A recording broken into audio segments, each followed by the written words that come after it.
المنتخب المغربي للميني فوت دخل المباراة بثقة وتنظيم واضح، وفرض إيقاعه منذ الدقائق الأولى مع ضغط متواصل على دفاع تشاد. سيطرته على الكرة كانت شبه كاملة، وتميز اللاعبون بسرعة التحرك والتمريرات القصيرة الدقيقة.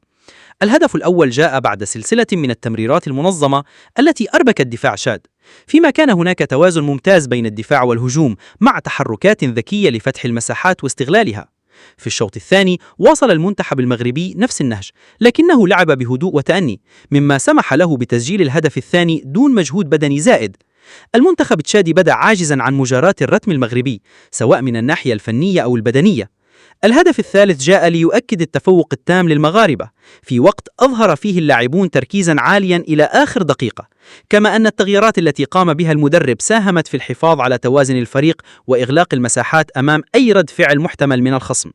الحارس المغربي لم يختبر كثيرا، لكن تدخلاته المحدودة كانت موفقة. في المقابل، الدفاع كان منظما ولم يترك أي هامش للخصم لتهديد المرمى. الفريق أبان عن نضج تكتيكي وحضور ذهني قوي، ما يجعله من أبرز المرشحين للفوز بالكأس إذا استمر بنفس الأداء والروح القتالية. مبروك التأهل المستحق لنصف